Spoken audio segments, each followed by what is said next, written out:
Michael நேயர்களுக்கு அன்பான வணக்கம். நாடாளுமன்றத்தில் குளிர்கால கூட்டத்தொடர் இன்னைக்கு ஸ்டார்ட் ஆகி ஆகஸ்ட் 20 வரையும் நடக்க போகுது. மற்றும் காக்ரோச் ஜனதா பார்ட்டி கட்சியினர் நாடாளுமன்றத்தை முற்றுகை, காங்கிரஸ் கட்சி எதிர்க்கட்சி கூட்டத்தை புறக்கணித்த திமுக அப்படின்ட்டு டெல்லி வட்டாரத்தில் பல சம்பவங்கள் நடந்திருக்கு.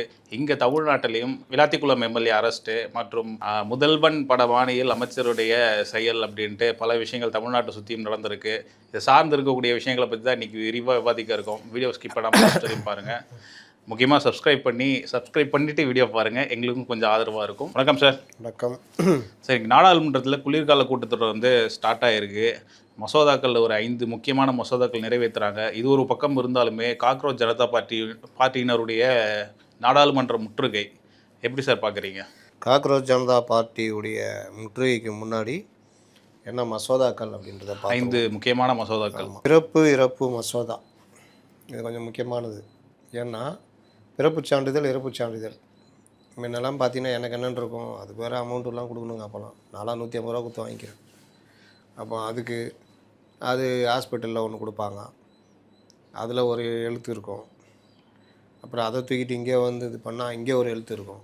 ஸ்கூல் சர்டிஃபிகேட்டில் பார்த்தா வேறு ஒரு எழுத்து இருக்கும். இந்த முஸ்லீம்களுக்கு அது ஒரு பிரச்சனை தெரியும்ல, பேர் அவங்களுக்கு புரியாது.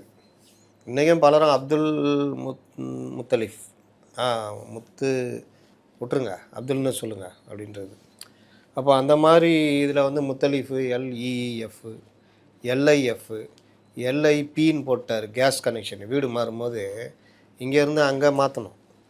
நான் விட்ட போய் ஸ்லிப்பு வாங்குகிறேன், எப்படி பாருங்கள் அயோக்கியத்தனம். எல்ஐபின்னு போட்டார். எல்இஎஃப் தான் இருக்குது அங்கே ஆதார்லேருந்து எல்லாத்துலேயும். சார் எல்ஐபி போட்டு அது ஒன்றும் பிரச்சனை இல்லை சார், அங்கே நீங்கள் சொன்னீங்கன்னா அவங்க எழுதும்போது மாற்றி கொடுத்துரும். அங்கே கொண்டு போய் கொடுத்தா சார் எல்ஐபி இருக்குது, எல்இஎஃப் இருக்குது ஆதாரில், இது கஷ்டம் சார், அங்கே போய் லெட்ரு வாங்கிட்டோம். ஏங்க அவர் கேட்டால் இப்படி சொன்னால் நீங்கள் கேட்டால் அப்படி சொல்கிறீங்க. நம்ம போகிறதே பெரும்பாடு. 10 நாள் வீட்டில் திட்டி 11ஆம் நாள் அந்த கேஸ் கம்பெனி கண்டுபிடிச்சி கொண்டு போய் கொடுத்தா, ஏன்னா அவங்க சொல்லிட்டாங்க கேஸ் காலி ஆயிடுச்சுன்னா அப்புறம் சோத்துக்கு போவாதான்ட்டாங்க. அப்புறம் தான் நமக்கு அந்த பக்குன்னு இருக்குது. அதுக்கப்புறம் தான் போகிறோம். அங்கே போனால் இதை சொல்கிறாங்க. அப்புறம் நான் அவர் கொஞ்சம் நல்ல மனுஷனாக இருந்தார். சரி சார் நான் எல்ஐபின்னா போட்டு கொடுத்துட்றேன், சிலிண்டர் வந்துடணுன்னா எனக்கு மொதல் பிரச்சனை தீர்ந்துச்சு. அப்பா சோத்துக்கு பிரச்சனை இல்லைடான்னு. 2வது சார் இந்த எல்ஐபின்னு இல்லை, அது நீங்கள் அங்கே போய் லெட்ரு வாங்கிட்டு வரணும் அதுன்னாங்க. சரி ரைட். மறுபடியும் கொஞ்ச நாள் பொறுத்து ஒரு அம்மா ஃபோன் பண்ணாங்க. அவங்கள்ட்ட கேட்டேன், என்னங்க மேடம் இந்த மாதிரி விஷயம், வேறு ஏதோ ஒரு மேட்ருக்கு. அது ஒன்றும் இல்லை சார், ஆதார் ஜெராக்ஸ் ஒன்று எடுத்து கொடுங்க, எல்இஎஃப் மாற்றி கொடுத்துட்றாங்க. டே பாவி, முதல்ல அவர் ஒரு கவர்மெண்ட்டில் வேலை செய்கிற மாதிரி அவர். அப்புறம் ஒரு நாள் இப்போ இந்த மாதிரிலாம் பிரச்சனைக்கு என்ன அடிப்படை காரணம் அந்த எல்இஎஃப். நீங்கள் ஆதாரம் இதுவும் நீங்கள் ரொம்ப பேருக்கு இந்த லோனுக்குன்னு வாங்க போனால் எங்கே சிக்கல் வரும்னா, இதில் ஒரு டேட்டா பார்த்துருக்கோம், அதில் ஒரு டேட்டா பார்த்துருக்கோம், இதில் ஒரு இனிஷியல் மாதிரி இருக்கும், அதில் இருக்கும்.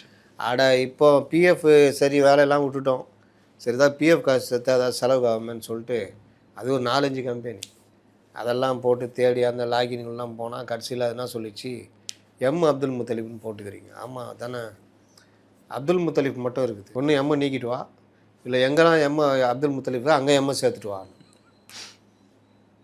கொடுமை. இதெல்லாம் போய் மறுபடியும் இது பண்ணி இப்போ வரைக்கும் அது இதாகலை, லாகின் ஆகலைன்னா நேராக போய் லெட்டர் கொடுங்கன்றாங்க. இந்த மாதிரி பல பிரச்சனைகள்லாம் நடைமுறை பிரச்சனைகளை தீர்க்கறதுக்கு இந்த மசோதா என்னென்னா, பிறப்பு இறப்பு சான்றிதழில் அதாவது இந்திய அளவில் இந்த விஷயத்தை கொண்டு வராங்க. முன்னெல்லாம் கார்பரேஷனு இங்கே இருக்கோம், அவர் இருக்காரா, இறந்துட்டாரா, போயிட்டாரா, வந்துட்டாரான்னு தெரியாது. இல்லை இறப்பு சான்றிதழ் இன்னும் சிக்கல், லீகலார் வாங்கணும், அதுக்கு இறப்பு சான்றிதழ் இருக்கணும். நீங்கள் ஒரிஜினல் வாரிசு இருப்பான், எவனோ ஒருத்தன் லீகலார் எடுத்துன்னு போயிட்டு சொந்தக்காரன் இது இறப்பு சான்றிதழ் வாங்கிட்டு அவன் லீகலார் வாங்கிட்டு போடுவான். இந்த மாதிரி பல பிரச்சனைகள் இருக்குது. இது 2023 இந்த அமெண்ட்மெண்ட் கொண்டு வராங்க. பிறப்பு இறப்பு பதிவுகளை முறைப்படுத்தவும் டிஜிட்டல் மயமாகவும் கொண்டு வரப்பட்ட மிக முக்கியமான சட்டம் ஆகும். இது 2023 அக்டோபர் முதல் நடைமுறைக்கு வந்தது. இப்போ என்ன பண்ணுறாங்கன்னா, அந்த டிஜிட்டல் பிறப்பு சான்றிதழ் இதெல்லாம் இந்த சட்டத்தின் மிக முக்கியமான அம்சம் பிறப்பு சான்றிதழை ஒரே ஆவணமாக மாற்றுவதாகும். பள்ளி சேர்க்கை, ஓட்டுநர் உரிமை பெறுதல், வாக்காளர் பட்டியல், பெயர் சேர்த்தல், ஆதார் எண் பெறுதல், திருமணம் பதிவு செய்தல், பல்வேறு அரசு மற்றும் தனியார் பணிகளுக்கு இந்த ஒரே சான்றிதழை அடையாளமாக பயன்படுத்தலாம். மத்திய தரவுத்தளம் டேட்டாபேஸ் இதில் இனி பிறப்பு மற்றும் இறப்பு விவரங்கள் தேசிய அளவில் ஒருங்கிணைக்கப்பட்ட தரவுத்தளத்தில் நேஷ்னல் டேட்டாபேஸ் கொண்டு வராங்க. அப்போது இந்தியா முழுவதும் இந்த பதிவுகள் வந்து எவ்வளோ பேர் இருக்காங்க, என்ன ஜாதி அடிப்படையில் முதற்கொண்டு எல்லாமே வந்துடும் அதுக்குள்ளே. இது இறப்பு மற்றும் பிறப்பு குறித்த புள்ளி விவரங்களை உடனுக்குடன் துல்லியமாக பெற உதவும். மக்கள் தொகை கணக்கெடுப்புலேருந்து எல்லாமே இதுக்குள்ளே பெரும்பாலும் தான். இதன் மூலம் சமூக நலத்திட்டங்களை வகுப்பதற்கும் மக்கள் தொகை கணக்கெடுப்புக்கும் அரசு இது கிடைக்கும். அப்புறம் கட்டாயமாக்கப்பட்டுள்ள பதிவுகள். மருத்துவமனைகள் மற்றும் சுகாதார நிலையங்கள் இனி பிறப்பு மற்றும் இறப்பு குறித்த தகவல்களை தகுந்த அதிகாரியிடம் கட்டாயமாக பதிவு பண்ணணும். முன்ன அதெல்லாம் இல்லை, நீங்கள் பதிவு பண்ணால் அது வாட்டில் அங்கே லெஜரில் இருக்கும். என்னைக்கு ஸ்கூல் சேர்க்க போகிறோமோ அன்றைக்கி பர்த் சர்டிஃபிகேட் இல்லையா, ஐயோ பர்த் சர்டிஃபிகேட்டா, அப்படியா அப்படி ஒன்று இருக்காருண்ணா, போ இங்கே போய் அந்த ஹாஸ்பிட்டலில் போய் கேளு, இல்லை இத்தனை வருஷம் ஆயிடுச்சுன்னா அது கார்பரேஷனுக்கு போய்டும், அங்கே போய் கேட்டு வாங்கிட்டு வா. பர்த் சர்டிஃபிகேட் தொலைச்சா என்ன சார் ப்ரொசீஜர் வாங்க? தொலைச்சா டூப்ளிகேட் எடுத்துடலாம். அதான் அது என்ன ப்ரொசீஜர் அது வாங்குறதுக்கு? உங்களுடைய டேட் ஆஃப் பர்த்து எந்த ஒன்று அந்த எந்த ஹாஸ்பிட்டலில் பிறந்தீங்கன்னா அங்கே போய் வாங்கணும். அங்கே இல்லைன்னா கார்பரேஷனுக்கு எழுதி கொடுத்து மண்டல அலுவலகத்தில் போய் வாங்கணும். அங்கே நீங்கள் எழுதி date of birth school certificate கொடுத்தீங்கன்னா அந்த இதை வச்சு அங்கே இது இருக்கும், டேட்டா பேஸ் இருக்கும், உடனே உங்களுக்கு கொடுத்துருவாங்க. இல்லைன்னா இப்போலாம் ஆன்லைன்லேயே இருக்குது, ஆன்லைன்லேயே டூப்ளிகேட் அப்ளை பண்ணி வாங்கிக்கலாம். கரெக்டான டேட் ஆஃப் பர்த் அந்த இது தெரியணும், அந்த போர்ட்டலில் போய் வாங்கிக்கணும். இல்லை டேட்டா சேவை மையத்தில் போய் நீங்கள் எடுத்துக்கலாம். அதெல்லாம் ஈஸி தான் இப்போலாம். ஓகே, முன்னே தான் ரொம்ப கஷ்டம். இந்த சிறைச்சாலைன்னு ஒரு படம் வந்துச்சு தெரியுமா? ஆமாம், மோகன்லால் அவனுக்கு ரொம்ப தானே, அவனுக்கு 1 வருஷமோ 2 வருஷமோ தீவாந்திர தண்டனை கொடுத்துருப்பாங்க அந்த அந்தமானுக்கு. அது அழிஞ்சிட்ருக்கும். இவன் சொல்லுவான் துறை அது 2 வருஷம் தான் துறை அப்படின்னு. ஏய் அப்படின்றான். 20 வருஷமாக ஆகிடுவானுங்க. ஆமாம், அது அழிஞ்சதுனால இங்கு தானே அது. அந்த மாதிரிலாம் வெயிட் பண்ணி அதனால் குறிப்பாக இறப்பு நிகழ்வுகள் நடந்தால் அந்த இறப்பிற்கான காரணத்தையும் மருத்துவ பயிற்சியாளர் உறுதி செய்து சான்றளிக்க வேண்டும் என்பது கட்டாயமாக்கப்பட்டுள்ளது. காலக்கெடு மற்றும் நடைமுறைகளுக்கு இப்போ பிறப்பு மற்றும் இறப்புகளை பதிவு செய்வதற்கு தற்போதைய நடைமுறையில் உள்ள காலக்கெடுவை முறைப்படுத்தி டிஜிட்டல் முறையில் விரைவாக பதிவுகளை முடிக்க வழிவகை செய்யப்பட்டுள்ளது. டிஜிட்டலைஸ்லாம் ஆயிடுச்சுன்னா நீங்கள் அப்படியே போய் சாதாரணமாக எடுத்துக்கலாம். இந்த தரவுதளம் இந்திய தலைமை பதிவாளர் ரெஜிஸ்ட்ரார் ஜெனரல் ஆஃப் இந்தியா கட்டுப்பாட்டில் இருக்கும். மாநில அரசுகள் தங்களுக்கு தேவையான தரவுகளை இந்த தேசிய தரவுதளத்திலிருந்து பெற்றுக்கொள்ள முடியும். இந்த சட்டத்தின் நோக்கம் குடிமக்களுக்கு அரசு சேவைகளை எளிதாக வழங்குவது, ஈஸ் ஆஃப் லிவிங். இது மற்றும் ஒவ்வொரு குடிமகனின் பிறப்பு முதல் இறப்பு வரை உள்ள தரவுகளை டிஜிட்டல் முறையில் பாதுகாப்பாக வைத்திருப்பது தான் இந்த மசோதாவின் அடிப்படை விஷயம்.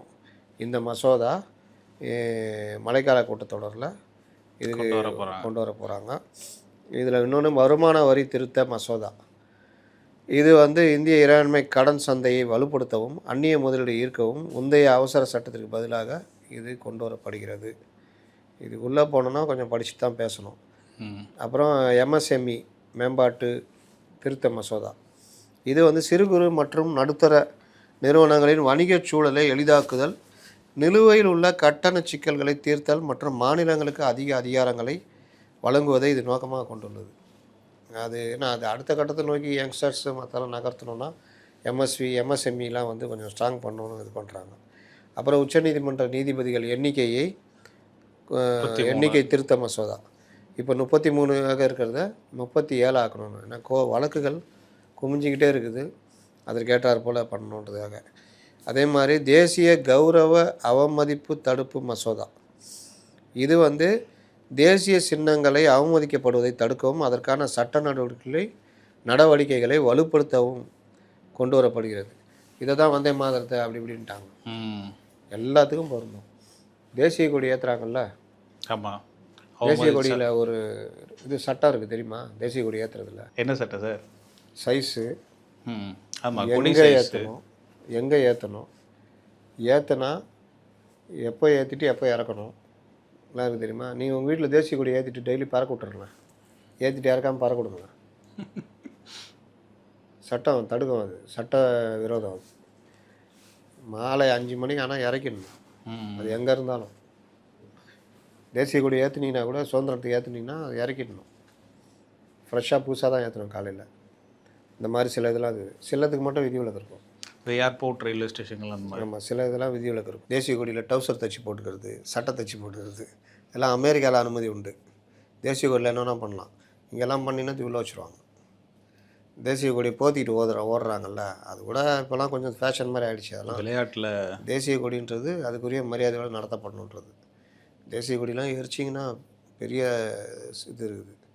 அதே மாதிரி தேசிய சின்னங்கள் எனக்கு என்னென்னு அதை இது பண்ணுறது. நீங்கள் போய் உங்கள் காரில் தேசிய அந்த இது இருக்குது 3 சிங்கங்கள் இது அதெல்லாம் வச்சுக்கிட்டுலாம் நீங்களாம் யூஸ் பண்ண முடியாது. யார் யூஸ் பண்ணணுன்னு இருக்குது. இந்த மாதிரி பல இதெல்லாம் இருக்குது. தேசிய கீதம் பாடும்போது உக்காந்துக்கிட்டு இருக்கிறது, அவமதிக்கிற விதமாக நடந்துக்கிறது, அந்த மாதிரி பண்ணாலும் தண்டனை உண்டு.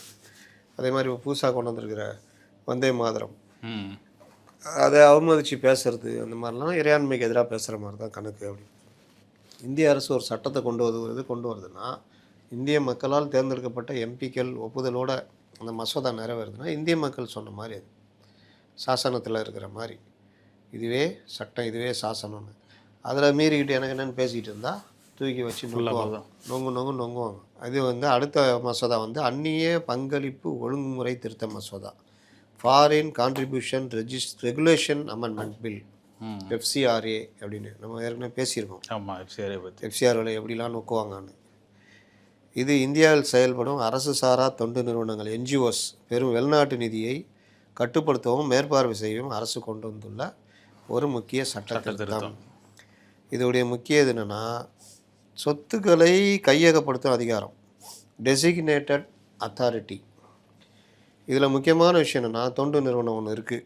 இது வந்து FCRA உரிமம் ஏதோ ஒரு காரணத்தினால ரத்தாயிடுது, அல்லது எடுக்காமையே இருக்காங்க, அல்லது இதுக்குள்ளேயே வரலை, இல்லாவிட்டால் ரினியூவல் பண்ணாமல் விட்டுறாங்க, இல்லாட்டி காலாவதி ஆகிட்டு கம்முன்னு இருக்காங்க. இந்த மாதிரிலாம் இருந்தால் இந்த நிறுவனம் வெளிநாட்டு நிதியை கொண்டு உருவாக்கிய சொத்துக்கள் அனைத்தும் அரசாங்கத்தால் நியமிக்கப்பட்ட அதாவது டெசிக்னேட்டட் அத்தாரிட்டி இருக்குல்ல, அதோடைய கட்டுப்பாட்டுக்குள்ளே வந்துடும்.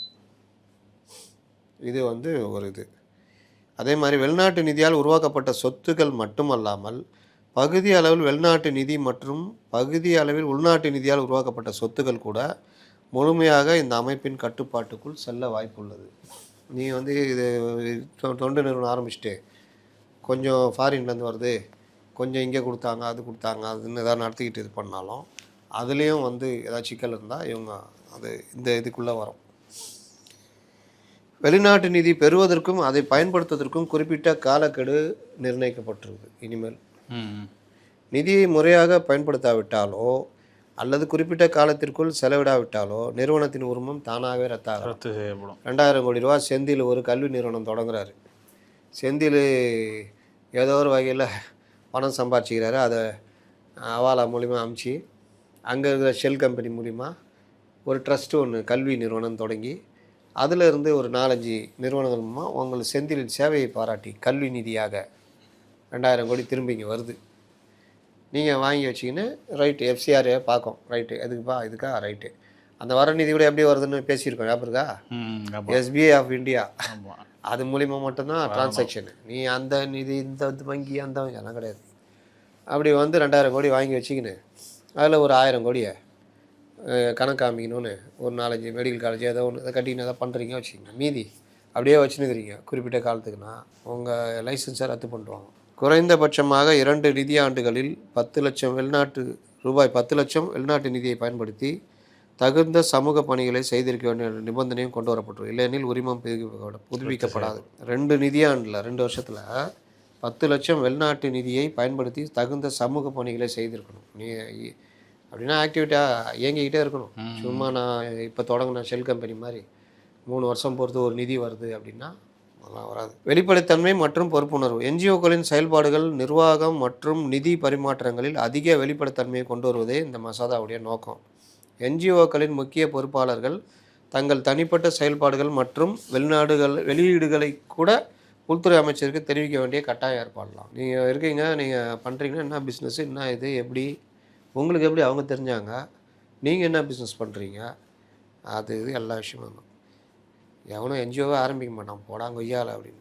அரசின் கூடுதல் அதிகாரம். எந்த ஒரு தொண்டு நிறுவனம் மீதும் விசாரணை நடத்த மத்திய அரசின் முன் அனுமதி அவசியம் என்ற விதிமுறை நடைமுறைப்படுத்தப்படுகிறது. இந்த மசோதா வெளிநாட்டு நிதி தேச நலனுக்கு அல்லது பொது ஒழுங்கிற்கு எதிராக பயன்படுத்தப்படுவதை தடுக்க உதவுவதாக. புரியுதா இந்த நீங்கள் 2000 கோடி வாங்கிட்டு இங்கே வந்து ஏதாவது ஒரு தேச விரோத இல்லீகல் ஆக்டிவிட்டிஸ் ஒன்று அந்த காசை வாங்கி இங்கேருந்து ஆயுதம் வாங்கி அனுப்புறது, இல்லாட்டி இங்கே இருக்க டெரரிஸ்ட்டு மூமெண்ட்டுக்கு இது பண்ணுறது, ஃபண்ட் ரைசிங் அல்லது நாட்டு பிரிவினைவாத சக்திகள் இருக்காங்கள அந்த மாதிரி சக்திகளுக்காக இது பண்ணுறது, இதுக்கெல்லாம் இந்த மாதிரி நிதியை கொண்டு வந்து நீங்கள் பயன்படுத்திக்கிட்டு அது கல்வி நிதின்னு சொல்லிக்கிட்டு வேறு ஏதாவது வேலை பண்ணுறது எல்லாம் பண்ணிங்கன்னா வந்து தடுக்கிறதுக்கு தான் அந்த எஃப்சிஆரை கொண்டு வந்திருக்காங்க. இது அரசுடைய இந்த இதில் வந்து என்ன சொல்கிறாங்கன்னா கிறிஸ்தவர்கள் பாதிக்கப்படுகிறார்கள்ன்ற மாதிரி இவரெலாம் அறிக்கையெல்லாம் விட்டார் நம்ம சிஎம். ஆமாம், இப்போ என்ன பண்ணுவார்? அடுத்து ஒரு மசோதா இருக்குது, அது எப்போ பேசுவீங்க? அரசின் வாதம் வெளிநாட்டு நிதியை முறையாக நிர்வகிக்கவும் வெளிப்படைத்தன்மையை உறுதி செய்யவும் தேசிய பாதுகாப்பை பாதுகாக்கவும் இந்த திருத்தம் அவசியம் என்று அரசு கருதுகிறது. என்ஜிஓக்களின் அச்சம். இந்த மசோதா தொண்டு நிறுவனங்கள் சுதந்திரமான செயல்பாட்டை கட்டுப்படுத்துவதாகவும் அவற்றை அரசியல் ரீதியாக குறிவைக்க பயன்படுத்தப்படலாம் என்றும் மனித உரிமை ஆர்வலர்கள் மற்றும் சில என்ஜிஓக்கள் கவலை தெரிவிக்கின்றனர். ஒழுங்காருங்க, எந்த கவலையும் இருக்காது. சுருக்கமாக சொன்னால் இந்த மசோதா என்ஜிஓக்களின் நிதி சுதந்திரத்தை குறைத்து அவற்றின் மீது அரசின் கட்டுப்பாட்டை மிக வலுவாக மாற்றும் ஒரு சட்ட நடவடிக்கையாக பார்க்கப்படுகிறது. இதுக்கு முன்னாடியும் இந்த கிறிஸ்துவ அமைப்புகள் மற்றவர்களுக்கு மதவாத அமைப்புகளுக்கு வெளிநாட்டிலிருந்து கட்டற்ற முறையில் நிதி உள்ளே வந்துட்டு இருந்தது. நான் மிரண்டு போயிடுவீங்க. பல 1000 கோடி ரூபாய், 20,000 கோடி, 30,000 கோடி அதை வச்சுக்கிட்டு பல விஷயங்களுக்கு மத மாற்றத்துலேருந்து பல விஷயங்கள். இயற்கையாக மதம் மாறுவதை அரசியலமைப்பு சட்டம் தடுக்கலை. எனக்கு இந்த மதம் பிடிச்சிருக்கு, மூளைச்சலவை நான் அது போகிறேன்னு. ஆனால் பெரும்பாலும் மூளைச்சலவை செய்வதற்கும் ஒரு குறிப்பிட்ட ஒரு இது அங்கேயும் பார்த்தீங்கன்னா இந்திய இறையாண்மைக்கு எதிரான விஷயங்கள்லாம் கூட பேசப்படும். ஒரு குறிப்பிட்ட ஒரு இதில் எதுன்னு சொல்ல வேணாம். பிரார்த்தனையே என்னென்னா இந்தியா அழியணும், அங்கே இருக்கிற ஒரு நாடு அது வாழணும், இங்கே இருக்கிற இவங்க அழியணும் அவங்க அழியணும்லாம் பிரார்த்தனை. நம்மளால் ஒருத்தர் போயிட்டு வந்துட்டார், என்ன சார் பிரார்த்தனைன்றதே அடுத்தவங்க நல்லா இருக்கணும் இவங்க நல்லா இருக்கணும் தான் விரும்புவாங்க. இவன் அழியணும் அவன் அழியணும் அவன்லாம் அழியணும் நம்ம நல்லா இருக்கணும், இந்த நாடு இப்படி மாறணும்லாம் என்ன சார் இது என்ன சார் பிரார்த்தனை? ஆண்டவனே எனக்கு இதை கொடு அதை கொடு, என்னை நல்லா வை, இந்த உலகத்தை நல்லா வை தான் சார் யாரும் வேண்டுவாங்க. அப்படி தான் ராசா, இப்படி தான் மூளைச்சலவை செய்து செய்து இறையாண்மைக்கு எதிராக அவர்களை தயார் பண்ணுறா. இங்கே இருந்துட்டு வேறு நாட்டை நேசிக்கிற வேலைகள் கூட பண்ணுறது கூட இதெல்லாம் தடுக்கிறதுக்கு நமக்கு உரிமை இருக்குது. அதனால் அதுக்கான எந்த இது இருந்தாலும் அதை பண்ணுறதுக்கு இருக்குது. அதே நேரம் இந்த இதை பயன்படுத்திக்கிட்டு நேர்மையாளர்களை மற்றவர்களை போட்டு தொல்லை கொடுக்குறது இதெல்லாம் வந்து இருக்கக்கூடாதுன்றது தான். அடுத்து என்னது? அப்படியே அந்த டீலிமிட்டேஷன். திமுககாரங்க மாதிரி கேட்குறீங்க சார், அந்த டீலிமிட்டேஷன் அந்த 250 அப்படின்னு எதிர்கட்சி கூட்டத்தை புறக்கணித்த திமுக. ஆமாம், ஆளுங்கட்சியோடு அனுகூலமாக செல்லும் பொழுது எதிர்கட்சிகள் எதிரி கட்சிகளாகத்தானே தெரிவார்கள். இப்போ என்ன பிரச்சனைனா 6 மாதம் முன்னே அமித்ஷா பார்க்கறதுக்கு கொடூரமாக தெரிஞ்சார், தலையில் 2 இதெல்லாம் முளைச்சி ஒரு மாதிரி டெரராக தெரிஞ்சார். இப்போ பார்க்கும்பொழுது தெய்வீகமாக தெரிகிறார். ஆகா, இப்போ யார் அப்படி தெரிகிறா? ராகுல் காந்தி சாத்தானின் பிள்ளை மாதிரி தெரிகிறார். இவரை பார்க்கும்போது சே இந்த மனுஷனை போய் பகைச்சிக்கிட்டேமாடா. இந்த வடிவேல் சொல்லுவார், இத்தனை நாளாக எங்கடா இருந்தீங்க, என்ன எப்படி பார்த்துக்கிறீங்களாடா அப்படின்னு. அந்த மாதிரி சே அவர் மோடியெல்லாம் என்ன பேச்சு பேசியிருப்போம் அப்படின்னு.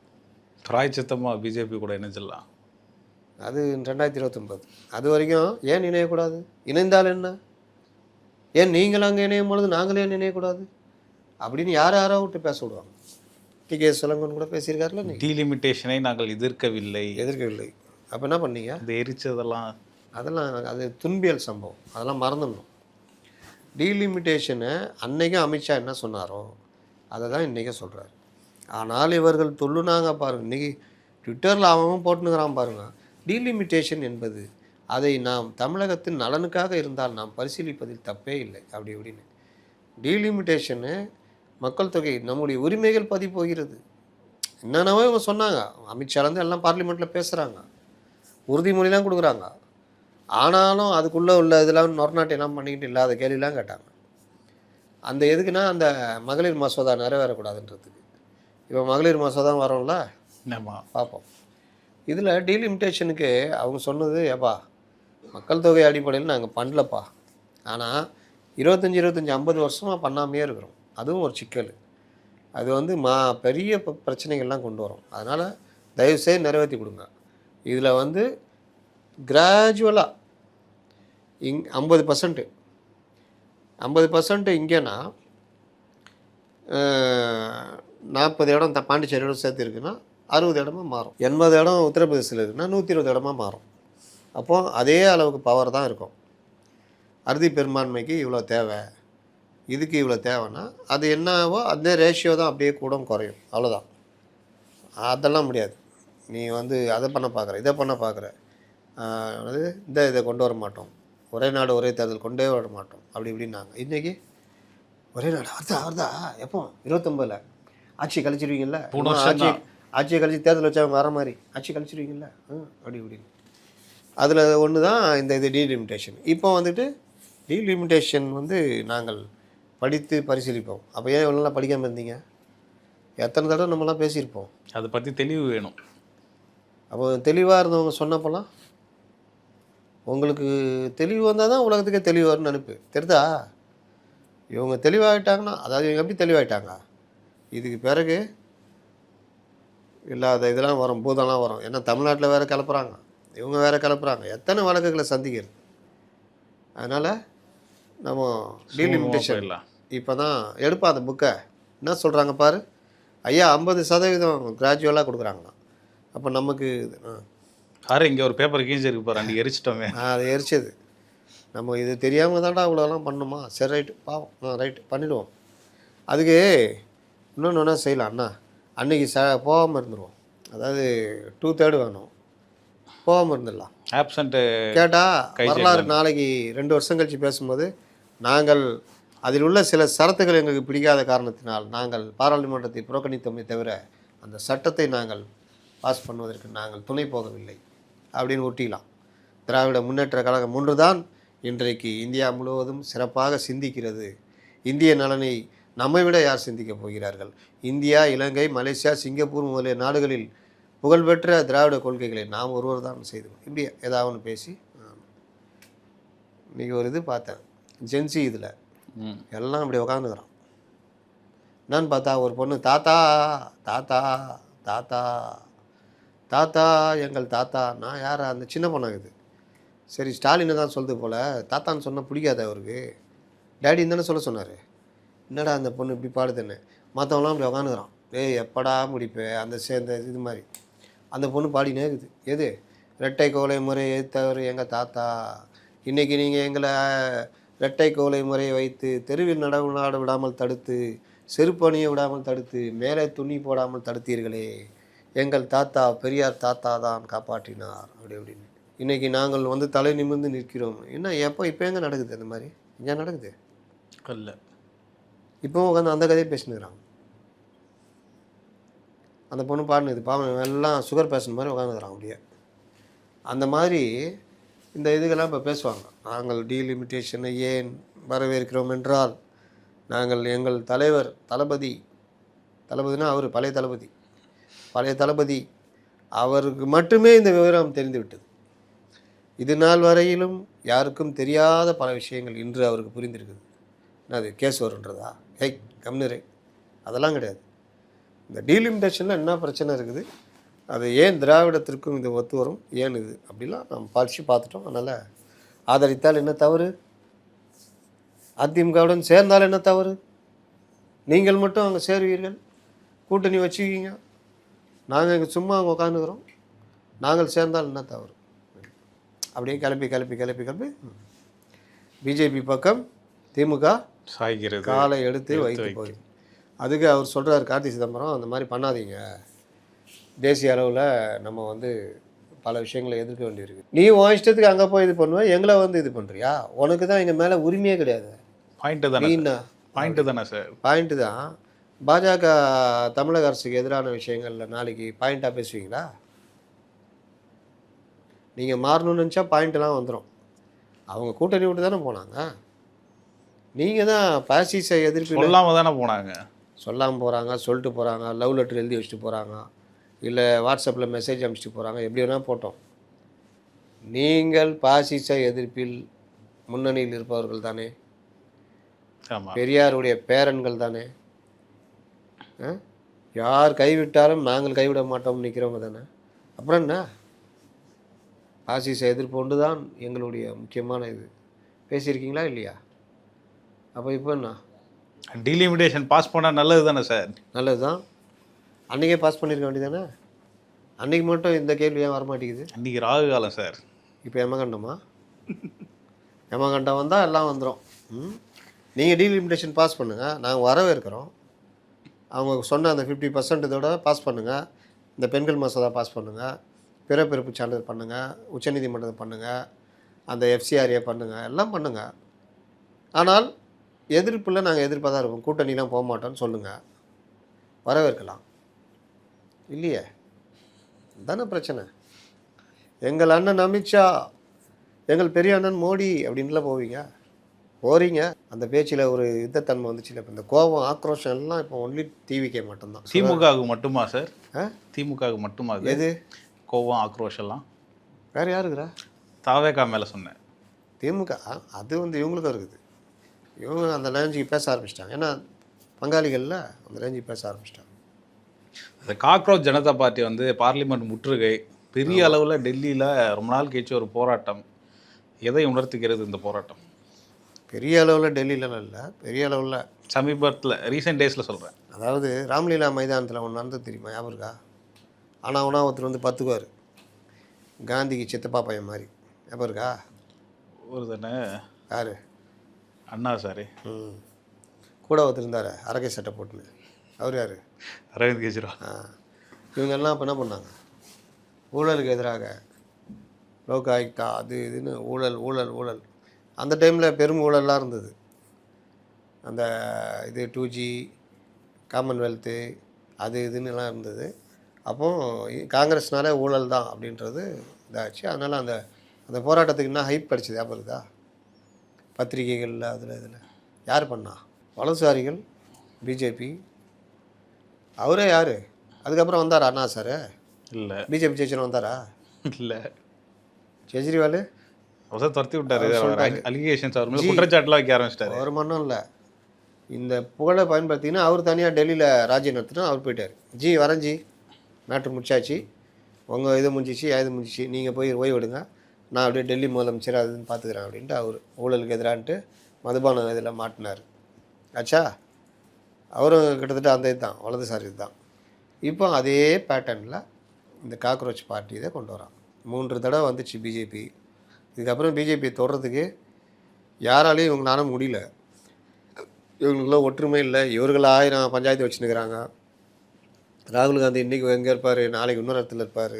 இந்த மாதிரி பல பஞ்சாயத்துகள். அதனால் ஒரு புது இதை கொண்டு வரணும். நேபாளில் வந்த மாதிரி மற்ற இதில் வந்த கிளர்ச்சி. இங்கே கிளர்ச்சி வர்றதுக்கு என்ன நடக்குது சொல்லுங்கள், ஏதாவது ஒன்றுன்னு சொல்லுங்கள், நான் அதுக்கு சொல்கிறேன். அவங்க வச்சிருக்க குற்றச்சாட்டு நீட் வினாத்தாள் லீக்கு மருத்துவ மாணவர்களை பாதிக்கும், பெற்றோர்களை பாதிக்கும். நீட் வினாத்தாள்ன்றது ஒரு தேர்வில் நடக்கிற ஒரு பிரச்சனை. அது நாடெங்க இருக்கிற பிரச்சனை கிடையாது. அது ஒரு மையத்தில் இந்த மாதிரி ஆனதில் அது மறுபடியும் மறுதேர்வு வச்சாங்க. அதில் வர்ற பிரச்சனையை சரி பண்ணணுன்னா அது ஆன்லைன் மெத்தடு கொண்டு வரணுன்ட்டு இப்போ ஆன்லைன் மெத்தடை நோக்கி நகர்றாங்க. வேறு அவங்க மெயினாக அதை நோக்கி தான் போராட்டம் பண்ணுறாங்க.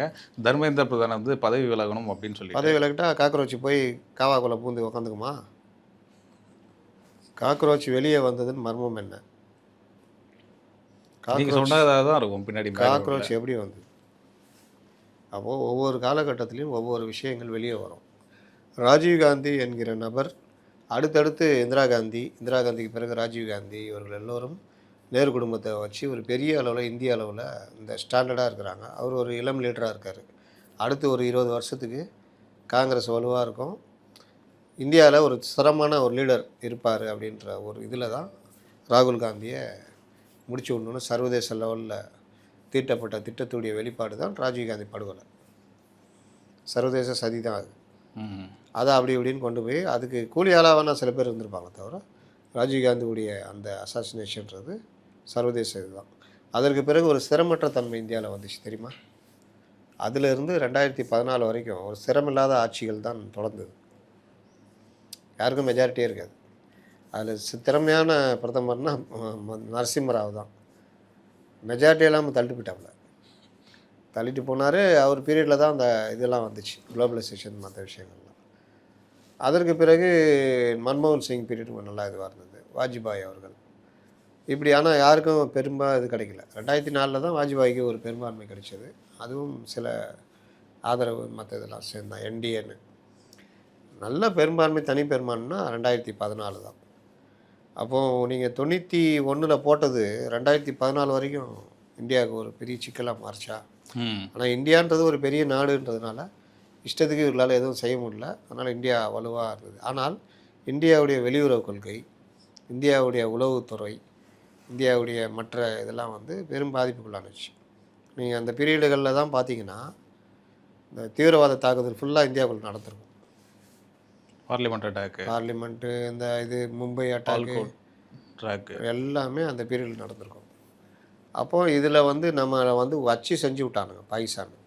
நம்மளை சர்வதேச லெவலில் போய் நம்ம நிரூபிக்கிறது, ஐயா மயிலாடு இங்கே பாருங்க யாதுன்னு, அதுக்கு அங்கே சில பேர் சேர்ந்துக்கிட்டு பண்ணுறது, இது எல்லாம் நடந்தது. இதெல்லாம் காரணம் ஒரு சிரமம் இல்லாத அரசு அப்படின்றப்போ. இன்னொன்று இவர்கள் பார்வையும் நீங்கள் அடித்தா திருப்பி அடின்ற அந்த பார்வையெல்லாம் இல்லை. ஒரு மாதிரி நட்புக்கரம்லாம் நீட்டணும். வாஜ்பாய் பீரியடில் இங்கேருந்து பஸ்ஸே போச்சு பாகிஸ்தானுக்கு. அவ்வளோ நட்புக்கரம் நீட்டியும் அவர்கள் அதை மதிக்கலை. அதுக்கு பிறகு தான் 2014 இந்த பிரச்சனையில் அண்ணா ஹசாரே இதெல்லாம் வந்து காங்கிரஸ் மோசங்க பிஜேபி ஆட்சி பிடிக்குது. முதல் சில ஆண்டுகள் எனக்கு என்னென்ன பண்ணாங்க பல விஷயங்கள். அதற்கு பிறகு இஸ்லாமிய நாடுகளுடைய நட்பு மற்ற விஷயங்கள் 2019 அப்புறம் ஆமாம் நல்ல ஒரு செட் ஆகிட்டாங்க. நம்மளுடைய வெளியுறவுத்துறையும் சரி, நம்முடைய உளவுத்துறையும் சரி, பல விஷயங்களில் நம்ம இதாகிட்டோம். ஈவன் சைனாவுடைய நம்மளை ஏறி மீச்சு இந்த சைனா கூட இன்றைக்கி நம்மகிட்ட நட்புக்கரம் நீட்டிட்டு நம்ம கூட அமெரிக்காவுக்கு எதிராக பண்ணுறது. ட்ரேடுலேயும் நம்ம பெரிய ஆளாக இருக்கிறோம். இன்றைக்கி பிரதமர் வெளிநாடுகள்லாம் போகிறாரு அப்படின்னா ஏன் போகிறாரு இந்த துணி போட்டு போகிறாரு அப்படி இப்படின்னு கிண்டல் அடித்தவங்கலாம் ஒரு விஷயத்தை மறந்துட்டாங்க. போன இடங்கள்லாம் பிரதமர் போட்ட ஒப்பந்தங்கள் இன்றைக்கி இந்தியாவுடைய ஒரு பெரிய ட்ரேடுக்கு உதவுது. இங்கேருந்து ஏற்றுமதியும் சரி இறக்குமதியும் செய்யுது. இன்னொன்று அமெரிக்கா, யூரோப் கண்ட்ரிஸு, சில நாடுகளை மட்டும் நம்பி இல்லாமல் எல்லா நாடுகளும் சின்ன நாடுகளோட நம்ம ஒப்பந்தம் வச்சு பண்ணிகிட்ருக்குறோம், தனியாக பண்ணுறோம். அப்போ அது வந்து நமக்கு பெரிய அளவில் நம்ம நாட்டு வளர்ச்சிக்கு உதவுது. இது இல்லாமல் உள்நாட்டில் நம்முடைய தயாரிப்புகள், அறிவியல் சார்ந்த விஷயங்கள்லாம் அதிக கவனம் இந்த பீரியடில் செலுத்தப்பட்டிருக்கு. கலாமுக்கு அப்புறம் நம்மளுடைய இராணுவ இது டிஆர்டிஓலெல்லாம் நம்முடைய அந்த இது எல்லாமே வந்து இன்றைக்கி உலகத்தோட நவீனத்தில் போட்டி போடுற அளவுக்கு நம்ம வந்துட்டோம். பிரம்மாஸ்லாம் நம்ம வந்து ஏற்றுமதி பண்ணுற அளவுக்கு நம்ம வந்துட்டோம். அப்போ தொலைதூர ஏவுகணைகள்லாம் நம்ம மற்ற நாடுகளோட இது விமான சேவை, நம்ம விமானப்படையில் நம்ம நவீன விமானங்கள்லாம் மற்ற பெரிய வளர்ந்த வல்லரசு நாடுகளுக்கு இணையாக இருக்கிறோம். வல்லரசு நாடுகளில் இன்றைக்கி 4வது இடத்தை நோக்கி நம்ம முன்னேறிக்கிட்டு இருக்கிறோம். நம்முடைய ரூபாய் மதிப்புக்கு வீழ்ச்சிக்கு பல காரணங்கள் இருக்குது. உள்காரணம், வெளி காரணம்லாம் இருக்குது. நம்ம மக்களும் ஒரு காரணம், ப்ளஸ்ஸு இந்த வார், புறச்சூழ்நிலைகள். ஆனாலும் இந்த வார் இந்த இதிலெல்லாம் கூட பார்த்திங்கன்னா பல நாடுகள் பொருளாதார ரீதியாக படுத்துக்கிட்டாங்க. ஆனால் நம்ம வந்து இன்னைய வரைக்கும் ஸ்டாண்டர்டாக இருக்கிறோம். நம்மளில் பெரிய அளவில் இங்கே பாதிப்புலாம் இம்பேக்ட் இல்லை. பெட்ரோல் டீசல் விலை கூட சிறிய அளவில் தான் உயர்த்தப்பட்டது. நீங்கள் மற்ற நாடுகள் இப்போ நம்ம அண்டை நாடுகள் எடுத்துட்டாலே 25%, 30% ஏற்றுனதில்லை. நம்ம வெறும் 8% மட்டும் ஏற்றிருக்கோம். அப்போ இந்த மாதிரி பல விஷயங்களில் இது தீவிரவாதிகளை அடக்குவதில் நம்முடைய உளவுத்துறை, நம்மளுடைய மற்ற ஏஜென்சிகளுடைய செயல்பாடு வேறு லெவலு. இன்றைக்கி நம்மளை பார்த்தாலே பயப்படுற அளவுக்கு இருக்குது, தடுத்துட்டு வரோம். அப்போ இந்த மாதிரி ஒவ்வொரு விஷயத்திலும் இந்த நாடு ஒரு பெரிய வல்லரசாகவும், ஒரு இந்திரா காந்தி காலத்தில் இருந்தது அணிசரா நாடுகளுடைய இதுக்கு தலைவராக இந்திரா காந்தி இருந்தாங்க. ஒரு பெரிய இந்தியா ஒரு ஆதிக்கம் செலுத்துச்சு. அப்போது நம்ம வந்து ஏற்றுமதி மற்ற விஷயங்கள் அந்நிய செலவாணி எல்லாத்துலேயும் பிரச்சனை இருந்தது. ஆனால் இப்போ எல்லாத்துலேயும் பிரச்சனையும் தீர்ந்து ஆதிக்கம் செலுத்துகிற அளவில் இருக்கிறோம். பிரிக்ஸ் நாடு, அந்த யூரோப்பிய கூட்டமைப்பு, இது மற்ற இஸ்லாமிய நாடுகளுடைய தொடர்புகள், ரஷ்யாவோட நல்ல நட்பு, சைனாவோட நட்பு, இந்த மாதிரி பல விஷயங்கள். அப்போ அமெரிக்கா போன்ற நாடுகள் நமக்கு இங்கே அரசியலில் ஏதாவது ஒரு குழப்பத்தை விளைவிக்கலாம், ஒரு சிரமில்லாத ஒரு இப்போ வட்டி கூடுறவன் என்னப்பா சந்தியில் எப்படிங்கிற நல்லாகிறண்ணா, சம்பளம்லாம் நல்ல சம்பளம்ண்ணா, வேறு நல்லாகிறண்ணா, இப்போ கூட ஒரு இது வாங்க போகிறேன், பைக் வாங்க போகிறேன்னா, அடுத்த மாதம் நைனா கார் வாங்கணும்னு சொல்லிடுறாரு, வாங்கி கொடுத்து ஊருக்கெல்லாம் அனுப்பிச்சிருந்தேன். அவனுக்கு வயிறு எரியும். இவன் எதாவது பண்ணி நம்மள்ட்ட வட்டி கிட்டிக்கு வாங்குவான்னு பார்த்தா வாங்க மாட்டேங்கிறானே அப்படின்னு. அப்போ என்ன பண்ணுறது? எவனையா விட்டு வம்புலுக்கு விட்டுறது, ஏதாவது ஒன்று பண்ணி உங்களை பொருளாதார ரீதியாக காலி பண்ணணும். அதுன்னு சேம் இதே பேட்டர்ன் தான் அமெரிக்கா போன்ற நாடுகள். இந்தியா போன்ற நாடுகள் ஸ்திரத்தன்மையோடு இருந்தால் அவனுக்கு என்ன வியாபாரம் ஆகும்? ஸ்திரத்தன்மையாகவும் வலுவாக இருந்தால் பக்கத்து நாடு கூட வம்புலுக்க மாட்டான். பக்கத்து நாடு வம்புலுக்குன்னா ஆயுதம் எங்கே வைக்க முடியும்? இந்தியா பாகிஸ்தான் சண்டை வந்தால் பாகிஸ்தான் 4 ஆயுதம் 4. இப்போ நேட்டோ 43,000 கோடி டாலர் மதிப்புள்ள ஆயுதங்களை உக்ரைனுக்கு கொடுக்குறான். அந்த பைத்தியக்காரன் நேட்டோவோட சேர்ந்ததுனால தான் இந்த பிரச்சனையே ஆரம்பிச்சிது. அன்னைக்கு ரஷ்யா சொன்னது, நீ அவன் கூட போவாத, நம்ம வேற, நீ நம்மகிட்டருந்து பிரிஞ்ச ஆள், நம்ம எல்லாம் ஒன்றா இருப்போம். நீ நேட்டோ அமைப்பில் சேர்ந்தனா அமெரிக்கா மற்றவர்கள் தேவையில்லாமல் இங்கே தொல்லை கொடுப்பான். ஏற்கனவே இஸ்ரேலுன்னு மற்றது இருக்குது. நேட்டோ மூலிமா தான் ஒன்றை இயக்க ஆரம்பிப்பான். இன்னொன்று ஒன்றை வச்சு என்னெல்லாம் இது பண்ணான்னா நம்ம அடிச்சுக்குவோம், உனக்கு தான் நஷ்டம். அதனால் அது வேணாம் விட்டுருன்னா கேட்கல. அவன் ஒரு பைத்தியக்காரன். கேட்காம நேட்டோவோட அணிஞ்ச உடனே தகராறு அடிக்க ஆரம்பித்தாங்க. அடிக்க இழுக்க இன்பம்ன்ற மாதிரி அடிக்க கடன் தான். உடனே அவங்ககிட்டலாம் போய் கெஞ்சினார். ஞாபகத்தா எப்படி உட்காந்து பேசினார் புஷ், இவர் நம்ம செலன்ஸ்கி, ட்ரம்ப் எப்படி நடத்தினார். அப்போது கடன் கொடுக்கறது, கடன் வலையில் வீழ்த்துறது. ஏன்னா அங்கே இந்த யுரேனியம் மற்ற விஷயங்கள்லாம் அங்கே உக்ரைனில் இது. அப்போ அதுக்கெல்லாம் நான் இது பண்ணுவேன், உனக்கு நான் ஹெல்ப் பண்ணுறேன். அப்போ உள்ளே இறங்கி ரஷ்யாவுக்கு தொல்லை கொடுக்குற வேலை இதெல்லாம். ஒரு பக்கம் ரஷ்யா கூட பேசிக்கின்னு இந்த வேலை. இப்போது எந்த நேட்டோவில் சேர்ந்ததுனால பிரச்சனையோ அந்த பிரச்சனை பெருசானோன்னா நேட்டோவே இவங்களுக்கு 43,000 கோடி டாலருக்கு ஆயுதம் கொடுக்குறாங்க. இது ஆயுதத்தை வாங்கி நீ ரஷ்யாவை அடி, ரஷ்யாவுடைய எண்ணெய் வயலுக்கு நாசமாகட்டும். ரஷ்யா ஒன்று அடிக்கும். ஒன்றுடைய அந்த கீவ் நகர்லாம் கண்டம், உலகத்திலே அழகான நகர். அப்போ உன்னுடைய வெளிநாட்டிலேருந்து பல்கலைக்கழகத்தில் படிக்கிறவங்க யாரும் இனி வரமாட்டாங்க. இந்த மாதிரி பல விஷயங்கள் உக்ரைனில் இன்றைக்கி பாதித்து கடனாளியாக போய் நிற்கிறான். கடனாளியாக நிற்கும் போதே இந்த அப்படி இன்னும் 43,000 கோடி டாலருக்கு மேலும் கடனாளி ஆக்குறாங்க. இப்போ இதுக்கெல்லாம் இந்தியாவில் இந்த மாதிரிக்கான வாய்ப்பு கிடையாது. நம்ம எல்லாருக்கூடையும் நட்புறவு பாராட்டணும். அப்போ நம்ம கடனாளி ஆகணும்னா அவன்கிட்ட வாங்க முடியாத நிலமை. அவனுக்கு கோபம் வருமா வராதா? கண்டிப்பாக. அப்போ இங்கே இந்த அரசை நகர்த்திட்டு வேறு ஒரு கவர்மெண்ட் கொண்டு வரணும். அந்த மாதிரி கொண்டு வந்தால் தான் பிரச்சனை இல்லாமல் இருக்கணும். நகர்த்துற வழியே காணும். எதிர்கட்சிகள் இங்கே எல்லாம் வெள்ளிக்காய் மூட்டை மாதிரி சதுரி இருக்கு. அப்போ என்ன தான் பண்ணுறது? அப்போ உருவானது தான் காக்ரோச்.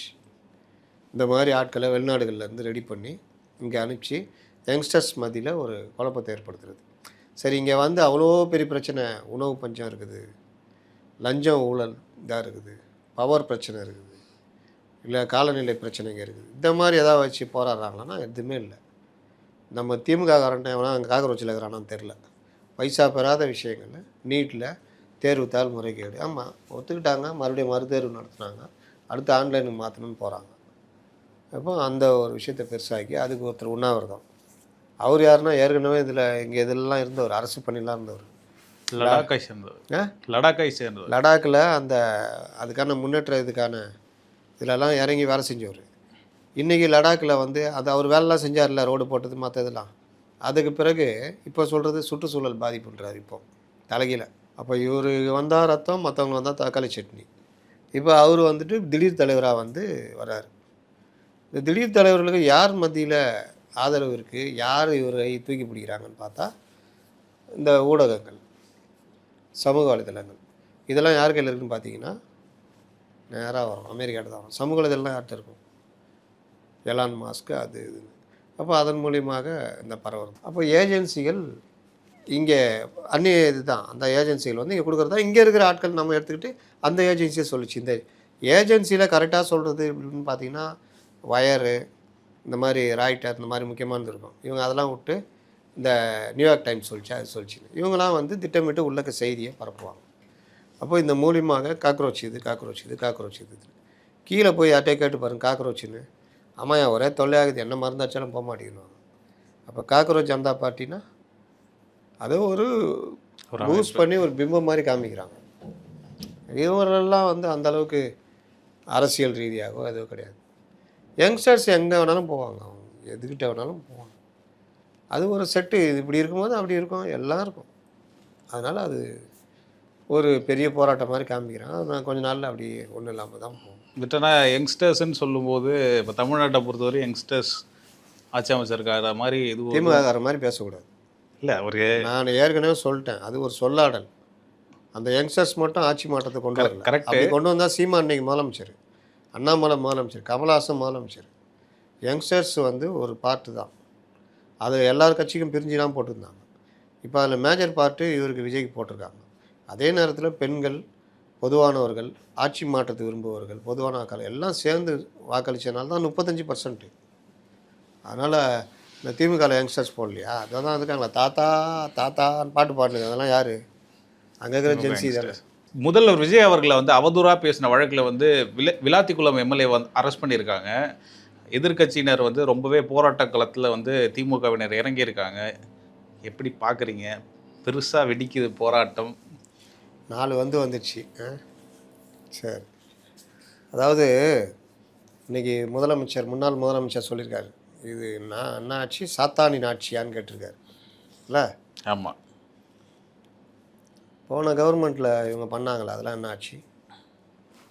2 மாதத்தில் ஜனங்களுடைய மறதி. இவங்களுக்கு வேணால் அம்னிஷியா வந்திருக்கும், மற்றவர்களுக்கும் அது வரணும்னு எதிர்பார்க்குறாங்களா? என்ன நியாயம்? எப்படிப்பட்ட கைதுகள்? சும்மா ஏதாவது ட்விட்டரில் ஏதாவது போட்டாங்கன்னா தூக்கின்னு போடுவாங்க. நள்ளிரவு கைதுகள். இவர் வந்து இன்றைக்கி இப்படி பேசுனதுலாம் கேட்குறாரு. ஒருத்தர் இது உச்சநீதிமன்ற தீர்ப்பு பற்றி சொன்னார், ஒரு இதை பற்றி. அவர் அதிகாரில் போய் கைது பண்ணாங்களே, நான் உங்கள் ஏதாவது கவர்மெண்ட் ஏதாவது பேசினாரா? கைது பண்ணுன்றதாக ஒரு காரணத்தை உருவாக்கி கைது. இந்த மாதிரி எத்தனை கைதுகள், எத்தனை இது குண்டாஸ்கள், இதெல்லாம் பண்ணிக்கிட்டு பத்திரிகையாளர்கள்ட்ட செல்ஃபோனை பிடுங்குற கலாச்சாரத்தை கொண்டு வந்தது இவங்க தான். சரி, பிடுங்குறீங்க, அது அந்த இது எடுக்கிறீங்க, டேட்டாஸ் எடுக்கிறீங்க, திருப்பி கொடுத்துடணுமா வேணாம்?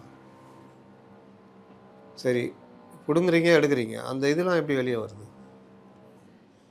இந்த மாதிரி எத்தனை விஷயங்கள் கொஞ்சம் நெஞ்சா பண்ணிங்க. சரி, ஒரு பக்கம் சாதாரணமாக பேசினவங்கள கைது எல்லாம் பண்ணீங்க, இன்னொரு பக்கம் பெண்களை பற்றி இழிவாக பேசின பலரையும் நீங்கள் கை குலுக்கி கூட நின்றுலாம் பண்ணியிருந்தீங்களா? திரைப்பட நடிகைகள் அந்த ஒரு இது வந்துச்சு, ஹேமா கமிட்டி அறிக்கை, அதை பற்றிலாம் எனக்கு என்னன்னு பேசினவங்களெல்லாம் ரொம்ப பிரச்சனையானோன்னா வழக்கு மட்டும் போட்டு கைதெல்லாம் பண்ணல. ஆக்சுவலாக அது ரிமாண்ட் பண்ண வேண்டிய குற்றம். அதற்கு பிறகு இன்னும் பல பேர் இது மாதிரி தொடர்ந்து தனிநபர் தாக்குதல், அவதூறுகள் பேசினவங்கலாம். ஆனால் அதை கேட்டால் அது இன்னும் கைது பண்ணுற அளவுக்கு என்ன இருக்குது அப்படின்னு வழக்கு கூட போடல. ஆனால் எதிர் சைடில் ஏதாவது ஒன்று பேசிட்டா தூக்கி எல்லாரையும் உள்ளே வைக்கிற ஏற்பாடெல்லாம் நடந்தது. கிட்டத்தட்ட நீங்கள் அந்த போலீஸ் சாட்சி அரச பயங்கரவாதம்னு அந்த அளவுக்கு ஒரு பயத்தோடு தான் மக்கள் இருந்தாங்க. ஏதாவது எதிர்த்து ஏதாவது போட்டால் கூட நம்மளை கைது பண்ணுவாங்களோன்னு மக்களுக்கு அந்தளவுக்கு பயம்லாம் இருந்தது. பல்ல பிடுங்கின பல்வீர் சிங்கெல்லாம் பாதுகாத்தீங்களா இல்லையா? இந்த மாதிரி 1000 கதைகள் சொல்லலாம். இங்கே இவர் முட்டாள், அவர் வந்து பல்ல உடைச்சிடும், எலும்பு உடைச்சிடும்னு சொன்னாராம். இன்றைக்கி தான் தேடி கண்டுபிடிச்சிக்கிறாங்க. இதெல்லாம் நம்ம ஆரம்பத்திலே கண்டிச்சோம், அப்புறம்தா. ஆமாம். ஆதவ அர்ஜுனாவும் அருண்ராஜும் பேசுகிறது தப்பு, ஒரு முதல்வரை முட்டாள் முதலமைச்சர்னு பேசுகிறாங்கன்னு இன்றைக்கி தான் இவங்களுக்கு தெரியுது. அவனை தேடி எடுத்துக்கிறாங்க போல. அப்போ அந்த மாதிரி பேசுனாலும் நாங்களும் பேசுவோன்ட்டு இன்றைக்கி இவர் பேசுகிறாரு. அதுதான் நாங்கள் அப்போ பேசணும்போது நாங்கள் அதை அரெஸ்ட் பண்ணோமா அப்படின்ற கேள்வியும் மறந்துட்டீங்க. தேர்தல் நேரம் அது, அரெஸ்ட் பண்ணால் சிக்கல்ன்றதுனால விட்டீங்க. அப்போது அப்படி பேச தப்புன்றதான் எல்லோரும் சொல்கிறது. அது தப்பாக விட்டோன்னு நாங்களும் தப்பாக பேசணுன்னு அர்த்தம். என்ன வேணா பேசணும்னா நாதாரி, நாய், தாமோன் பர்சன் பேசுனது நாய், இந்த நாய் ஆட்சியில். இவர் இப்போ யார் ஆசா பேசு இந்த நாதாரி ஆட்சியில். இவர் ஒருத்தர் பேசினார், அனிதா ராதாகிருஷ்ணன், அவர். அடுத்து இப்போ இவர் உள்ளே வந்தால் எலும்பை உடைச்சிருவோம். ஒரு முதலமைச்சரை பகிரங்கமாக மேடையில் மிரட்டுன்றது என்ன வகையான இது? இந்த மாதிரி யாராவது இது மாதிரி பேசியிருக்காங்களா? எனக்கு தெரியல. யாராவது இது மாதிரி பண்ணியிருக்காங்களா? அப்படி உங்கள் இதை பேசியிருந்தா விட்டுருப்பீங்களா? இப்போவும் சொல்கிறோம், இந்த மாதிரி பேசுகிறவங்க கைதெல்லாம் பண்ணி அவங்கள தியாகி ஆக்காது, தியாகி மாதிரி ஆகிடுவாங்க. அவங்கள மேலே வழக்கு போடுங்க. எம்எல்ஏன்றதுனால உரிமை மீறல் பிரச்சனை கொண்டு வந்து நடவடிக்கை எடுங்க. அதுதான் கரெக்டு. அரெஸ்ட் பண்ணுறதுக்கு சபாநாயகர் அனுமதி கொடுக்கணுமா சார்? அது சட்டசபை நடக்கும் நேரம், இந்த மாதிரி நேரத்தில் தான், எல்லா நேரத்துலையும் கிடையாது. இன்னொன்று லா இருக்குது எதுக்கான இதுன்னு சொல்லிட்டு. இது வந்து அவதூறு கிரிமினல் லான்றதுனால அது எப்படி வரும் தெரியல. சரி சார். அதுக்கு திமுகவினர் வந்து போராட்டம் பண்ணியாரு. எஸ்பி ஆஃபீஸை வந்து முற்றுகையிட்டு இருக்காங்க. அனிதா ராதாகிருஷ்ணன் உட்பட, கீதாஜீன் அவர்கள் உட்பட ரொம்ப கொதிச்சு போய் பேட்டிகள் கொடுத்ததை நம்ம பார்த்தோம். அனிதா மக்கள் பிரச்சனைக்கு போராடுறாங்க. இந்த மாதிரி மக்கள் பிரச்சனைக்கு வந்திருந்தீங்கன்னா உங்கள் ஆட்சியை இழந்திருக்காது. சரி வந்தீங்க, வாங்கப்பா உங்களெல்லாம் அரெஸ்ட் பண்ணுறோன்னா ஒருத்தர் ஐயோ லோ பிபி ஆயிடுச்சு நான் போகிறேன்ட்டு காரில் ஏறி எஸ்கேப்பு. பார்த்தீங்களா? அனிதா ராதாகிருஷ்ணன் இதுதான் இவர்களுடைய தைரியம். இவர்கள் தான் தியாகத்தை பற்றி பேசுவாங்க. வாவு சிதம்பரத்தோட ஒப்பித்து பேசுவாங்க. வாவு சிதம்பரம் பிள்ளை வந்து அவரோட நாங்கள் பெரிய தியாகின்னுவாங்க. ஆனால் காலைல கூட்டு போய் ஒரு மண்டபத்தில் உட்கார வைக்க போகிறாங்க, சாயந்தரம் விட போகிறாங்க. ஏதாவது பிரச்சனைனா டாக்டர் அவங்களே கொண்டு வர போகிறாங்க. ஐயோ என்னால் முடியல, மயக்கம் வருதுப்பா, எப்பா நான் டாக்டர் போகிறேன்ப்பா, எப்பா டே போங்கடாப்பா அப்படின்னு.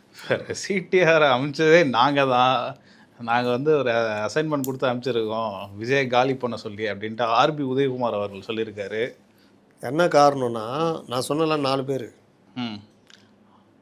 அதில் இவரும் ஒருத்தரா? ஆமாம், சிடிஆர், ராஜ்மோகன், ரமேஷ், ஆதவ அர்ஜுனா. ஆனால் வெளியில் பார்க்கறதுக்கு தாவேகா தூக்கி பிடிக்கி நிறுத்துறதுன்னு பார்த்தா அவர் தானே, அந்த மாதிரி தானே தெரியுது பேட்டி கொடுக்குறது. அந்த 4 பேர் இல்லைங்க, இவர்கள் திமுக கடுமையான கோபத்தில் இருக்க 4 பேர். ஓகே, முன்னணியில் நின்று இவர்களை விமர்சனம் பண்ணுறாங்க. நீங்கள் அந்த லிஸ்ட்டு சொன்னீங்களா? அந்த லிஸ்ட் இல்லை அது. அப்போது அங்காளி பங்காளிங்க தானே இவங்க. அந்த கோபத்தை இப்படி காமிக்கிறாராம். இது சொன்னால் அது மூலிமா விஜய்லாம் இவரை சந்தேகப்பட்டு பார்த்து சிடி நிர்மல்குமாரை ஓரங்கட்டுருவாங்க, இது பண்ணுவாங்கன்னு. சரி, சிடி நிர்மல்குமாரை நீங்கள் அமிச்சிங்கல்ல, உங்ககிட்ட வரும்போது யார்கிட்ட வந்தார் அவர்? பிஜேபியிலே தான் வந்தார். அப்போ அவங்க அமிச்சாங்களா அவங்கள செட் பண்ணி? அப்போ ஓபிஎஸ்ஸை நீங்கள் செட் பண்ணி திமுகவில் அமிச்சிக்கிறீங்களா? வைத்தியலிங்கத்தை செட் பண்ணி அங்கே அமிச்சிக்கிறீங்களா? அப்போ அங்கேருந்து இங்கே வந்து சேர்றாங்களா? அவங்களாம் செட் பண்ணி வராங்க. இப்போ சேகர் பாபுவை திட்டம் செட் பண்ணி தான் அனுப்பிச்சிக்கிறாங்க. அதனால தான் சென்று வேலை செய்து வருவாயாக, முதலமைச்சரையே தோற்கடிக்கும் அளவுக்கு வேலை செய்வாயாக அப்படின்னு ஏடிஎம்லேருந்து செட் பண்ணி அனுப்பிச்சிட்டாங்க அப்போவே. அதனால தான் அவர் வேலையை முடிச்சிட்டார்.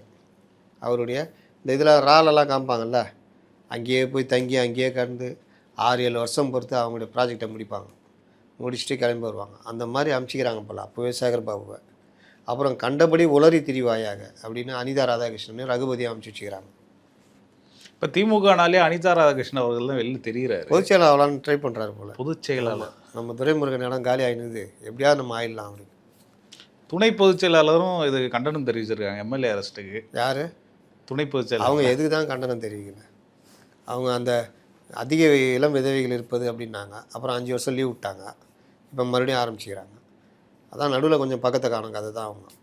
இப்போ மறுபடியும் ஆரம்பித்து அதை சாப்பிட்டா சொல்லுவாங்க.